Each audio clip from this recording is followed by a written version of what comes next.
everyone, I'm Yella for Cintron and welcome back to the Bold, Brave, and Unashamed channel. So today's video, I just kind of want to do a end of the year video for you guys and just share with you what God has done in my life this year, and maybe it'll make you kind of think back of what God has done in your life, the lessons you probably have learned as well, and hopefully you can start the year right with a nice positive perspective and looking forward to what is in store next year. All right, so let's get started.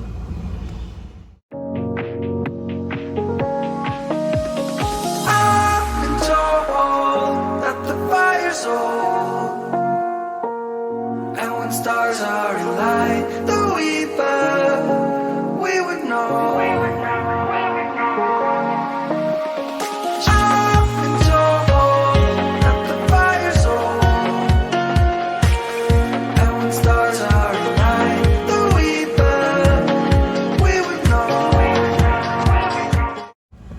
No mystery to all of us that 2020 has been a very difficult year for a lot of us, if not all of us. I, for one, just want to say that I have learned so much about myself this year, and yes, it was difficult, but it wasn't the worst year ever. A lot of people ask me, Yellifer, wasn't this year the worst? Wasn't it like the worst, the most horrible, terrible, awful year of your life? And my response usually surprises them. 2020 was hard. It was difficult. It was full of uncertainty, confusion, loss in more ways than one. But for me personally, it was not the worst year of my life.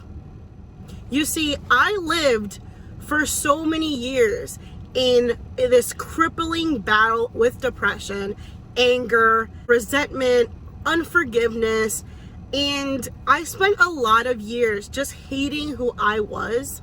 So I had many years where I just wanted to just end it all. I just did not want to live in this misery and darkness. But praise be to God that I have healed in the last few years and I am no longer in that place. So yes, 2020 was hard, but was it horrible? Was it the worst year ever in my life? No, it was not. I just want to share with you guys a couple of the things that God did in my life this year, and maybe it'll just encourage you guys to think of 2020 in a new light. So in March, when COVID kind of just became a big deal and a big thing, I, like a lot of people, lost my job. Technically, I wasn't fired. I was technically laid off. And I will admit that at first I was okay, but then I started to panic a little bit. As the days went on into weeks of me not returning to work, I remember having this kind of anxiety that just would not go away. I was unemployed for a little over 3 weeks, and God really took those 3 weeks as an opportunity to show me the areas that I needed to work on in my life. Those areas that I just yet haven't healed from, you know? I remember when quarantine started, I couldn't see my friends, I couldn't, really be around people, and that hit me really hard. I felt very uncomfortable being by myself, and I honestly did not enjoy my own company. I would probably say that I avoided being alone at all costs. So when quarantine and COVID and everything started, I really had to wrestle with, why is it that I feel the way that I feel? Why do I hate being alone? And why do I avoid my own company at all costs? So with the help of God and my awesome therapist, I really started to dive into working on why those things were happening and why I felt the way that I felt. Luckily, I got to the root of those issues, and I realized that I really hadn't healed all the way from the feeling of abandonment from my parents. So when something unexpected happens, I kind of revert back to the little girl who felt abandoned, and now I'm alone and I really don't know how to handle or cope with these emotions. Those 3 weeks for me were actually very transformational in my life. I actually not only learned the root of those feelings, but I actually took practical steps into changing my mindset and changing those feelings. I started doing things that were kind of out of my comfort zone, that were practical, into changing my feelings towards myself. And those feelings really started to change for me for the better. I started to learn how to love myself in a very new, profound way. And I learned to be my own best friend. So despite anything happening in my life, people come in and go in, I got to a place where I actually felt content with my own company. No matter what came my way, no matter how many people left or came into my life, I was secure in who I was, and I loved myself enough to be okay with being alone. And there's a difference between being alone and being lonely. Did I feel lonely sometimes? Yes. But I learned to love myself in such a way that I no longer felt alone. And I realized that I also was never alone in the first place, because God is always there with me. So those were the first couple of lessons that I learned in 2020. After about 3 weeks of being unemployed, I knew that I could not live off of the little check that I was getting from unemployment, so I needed to find a new job. I think it was maybe like 4 or 5 days of me applying that I got hired at Aldi.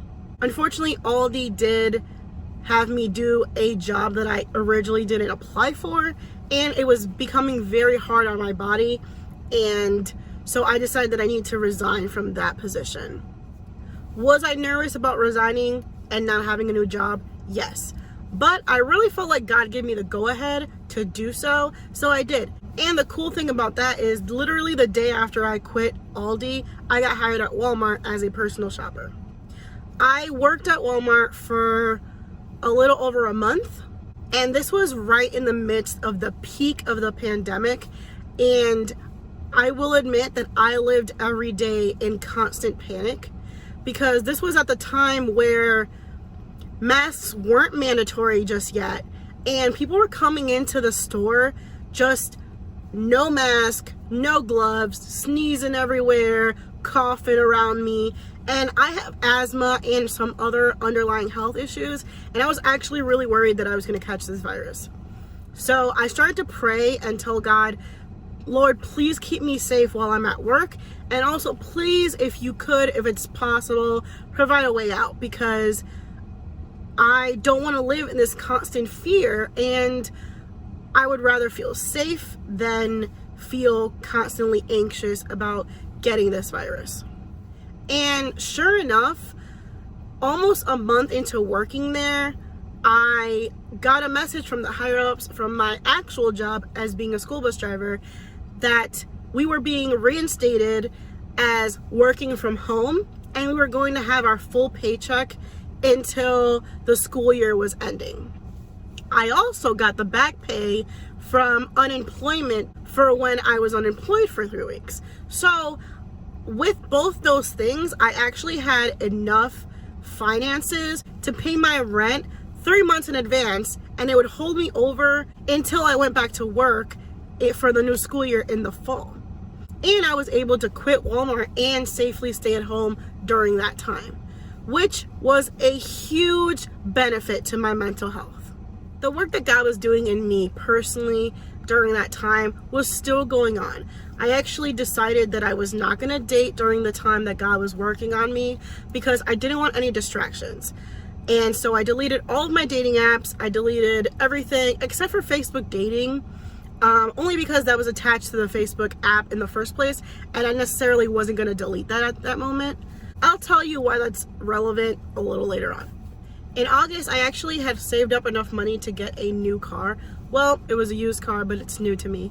And that's something that I really wanted to do for a really long time. That was a goal of mine that I wanted to do before the new year. So I was glad that I was able to do that. And in September, the thought of dating kind of crossed my mind again. I honestly knew that I was ready to date again, but I was actually really tired of the games and the letdowns from online dating. So I decided not to even reinstall or download any of the previous dating apps that I had been on. And I only kept Facebook dating. but I wasn't going to actively search for people. If someone liked my profile and I liked them back, then I guess I was open to talking to them and getting to know them, but I wasn't going to put in the time and the effort into looking for someone when I wasn't really that into it. And I really did meet some pretty interesting guys on there. I got to know a couple of guys, but they just never really went anywhere, which was fine. But at the end of September, a little bit before my birthday, I met my now boyfriend, Jared. It was actually pretty refreshing that we hit it off in such a way and we got along so effortlessly, which normally never happens with me. After talking for a few days and getting to know each other, we realized that we had a lot in common and we were on the same page on a lot of the big things that I find important, especially as a Christian woman. I will definitely make another video on Christian dating and what has helped me and what I think Christians should look for in a mate. But that'll be another video. Anyway, so after getting to know each other for a little bit, we decided to have a first date and it went well. And after that, he asked me to be his girlfriend and I said yes. And we've been together for almost 3 months now and it's been pretty amazing. I honestly don't think I've ever felt this way for anyone before. And I also don't think that I've ever been in a very healthy, mature relationship before. And that's probably because I've never been this person before.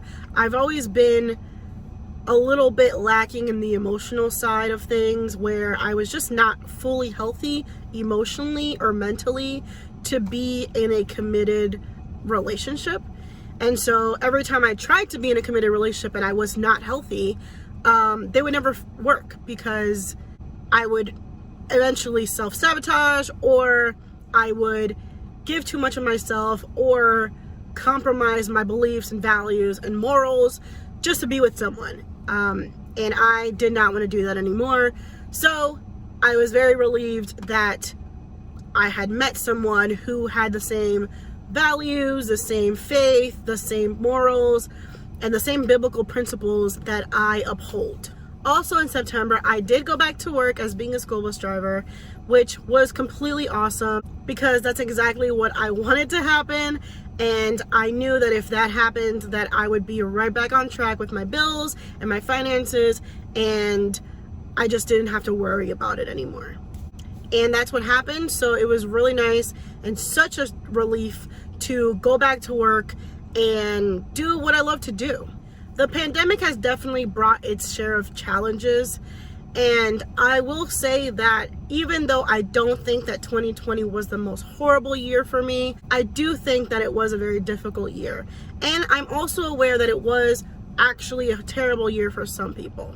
I guess my hope with this video is that maybe it'll encourage you to at least find one thing that you are grateful for this year.